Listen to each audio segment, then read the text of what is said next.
O Senhor esteja convosco. Ele está no meio de nós. Proclamação do Evangelho de Jesus Cristo, segundo São Marcos. Glória a vós, Senhor. Naquele tempo, os discípulos tinham se esquecido de levar pães.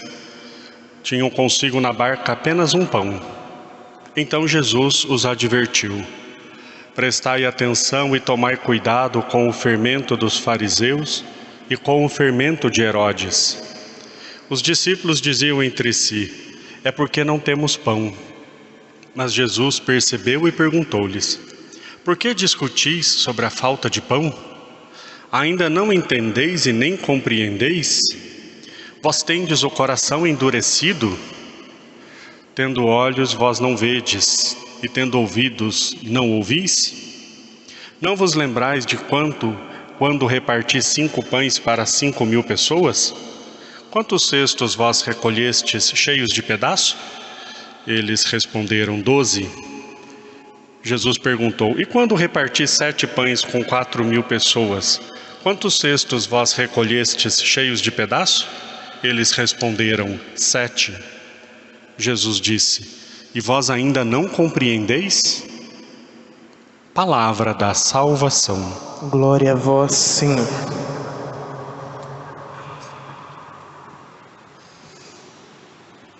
Ó Maria concebida sem pecado, Rogai por nós que recorremos a vós. em nome do Pai, do Filho e do Espírito Santo. Amém.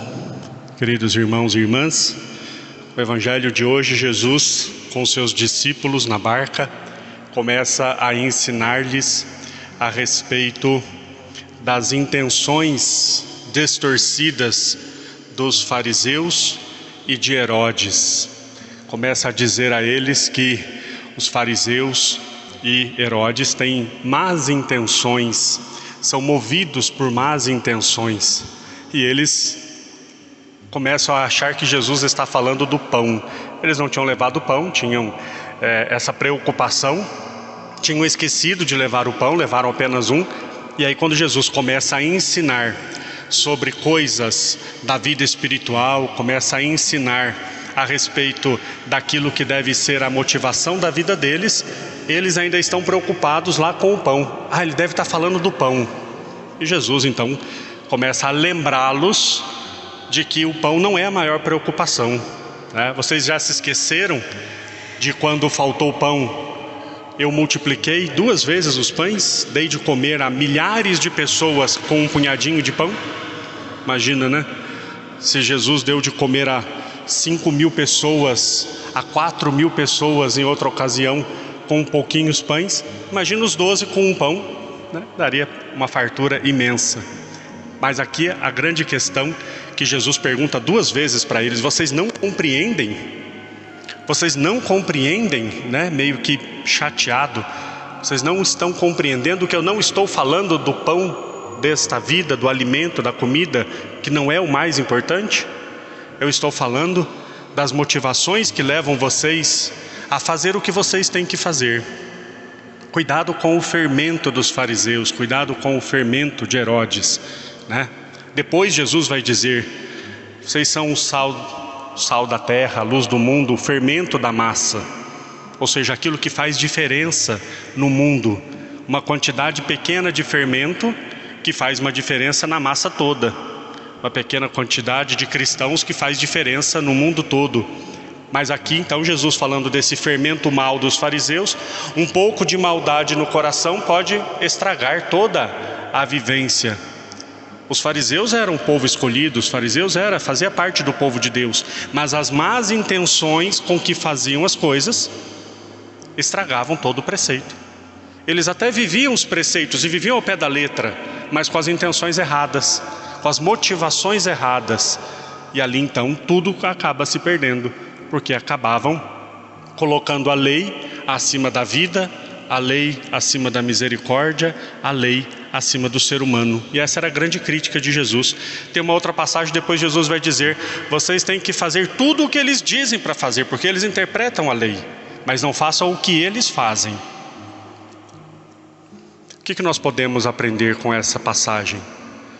Nós precisamos nos questionar também as motivações pelas quais nós fazemos o que fazemos. Parece que não tem importância. Desde que faça a coisa certa, o mundo hoje diz assim, né? Desde que faça a coisa certa, desde que faça alguma coisa boa, ou aparentemente boa, está tudo bem. Mas mais do que fazer uma coisa boa, além disso, ainda tem que ter a motivação correta para fazer a coisa boa. Porque se eu faço uma coisa boa com uma intenção ruim, aquilo pode se tornar a causa do meu pecado. Exemplo, e Jesus fala isso depois em outras passagens, várias passagens. Se eu faço caridade para que as pessoas me elogiem, a caridade é ótima e tem que fazer, e façam sim, mas com a motivação errada ela pode se tornar o meu pecado. Pecado de vaidade, pecado de orgulho. A coisa certa com a motivação errada, ela não me leva para o céu. Tudo o que eu faço, tudo o que eu fizer, em primeiro lugar, deve ser por amor a Deus. Tudo o que eu fizer, deve ser por amor a Deus. É o único modo de que as minhas atitudes estejam permeadas dos sentimentos mais nobres e puros. É claro que pelo meu pecado, pela minha natureza manchada pelo pecado, como a primeira leitura da carta de São Tiago vai dizer, pela concupiscência, nós somos inclinados ao mal. Então, se eu faço por Deus, por amor a Deus, é o modo correto de fazer as coisas. Esse é o bom fermento que faz a massa crescer de forma correta, que faz o reino de Deus se expandir. Quando eu tiro Deus do centro e coloco o ser humano no centro, ou eu mesmo me coloco no centro das atenções, dos motivos pelos quais eu faço o que tiver que fazer, ali mora o pecado. O grande pecado da humanidade foi este: tirar Deus do centro e colocar o ser humano. Eu quero ser feliz, eu quero ser realizado, eu quero ter as minhas vontades realizadas e cumpridas, eu quero estar satisfeito. Muitas vezes as pessoas vêm à missa para satisfazer os seus desejos. Vejam, a Santa Missa é o sacrifício de nosso Senhor Jesus Cristo oferecido ao Pai no Espírito Santo. Nós estamos participando da apresentação do sacrifício de nosso Senhor Jesus Cristo ao Pai, na força do Espírito Santo, pela ação da igreja, pela ação litúrgica da igreja, nós oferecemos o sacrifício de Jesus ao Pai no Espírito Santo. Mas eu venho à missa para me sentir bem. Eu venho à missa para me sentir realizado. A missa não tem nada a ver conosco.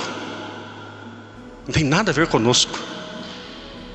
É Jesus sendo oferecido ao Pai pela força do Espírito Santo, para a nossa salvação, claro. Mas não é para eu me sentir bem. Entendem o ser humano estar no centro?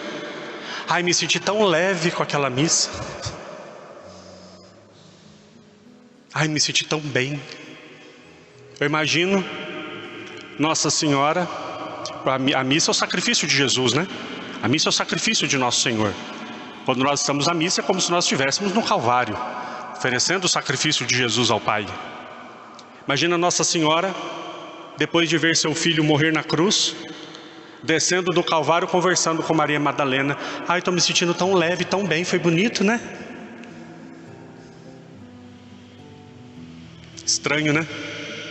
Mas é assim que nós saímos da missa. Ou é assim que nós entramos na missa, com as minhas preocupações, com as minhas coisas. Eu venho à missa para adorar a Deus. Eu venho à missa para adorar a Deus. Deus é o centro. Deus é o objeto da adoração. Deus é digno de adoração. Eu não venho para que Ele satisfaça os meus desejos, para que Ele realize as minhas vontades, para que Ele faça o que eu quero, o que eu mando, o que eu desejo. É Ele o centro. Cuidado com o fermento dos fariseus. Os fariseus viviam a lei, mas para eles serem elogiados, para eles receberem os benefícios. ofereciam um sacrifício a Deus para eles ficarem com a boa parte das oferendas. Cuidado para nós não fazermos a mesma coisa com o sacrifício de Jesus. Nosso Senhor Jesus Cristo se dá e se oferece. E quando nós participamos com este sentimento, com essa inclinação de coração de que Ele está se oferecendo e se dando, esse sacrifício chega a nós como graça. Esse sacrifício chega a nós, os méritos desse sacrifício alcançam o nosso coração. Essa é a alegria do cristão. Aí sim eu posso dizer: vou para minha casa feliz, porque eu estive aos pés do sacrifício de Jesus Cristo e essas graças alcançaram a minha vida. Aí sim. Mas vejam como nós não somos o centro, mas nós somos os beneficiados, nós somos os agraciados. Não tem alegria maior do que participarmos de uma Santa Missa, receber o Cordeiro imolado como alimento de nossas almas, alimento de nosso coração, irmos ao mundo todo proclamando: Deus é bom, Deus é misericordioso, Deus alcançou o meu coração, porque a Ele toda adoração, a Ele todo louvor e toda glória. Louvado seja nosso Senhor Jesus Cristo. Para sempre seja louvado.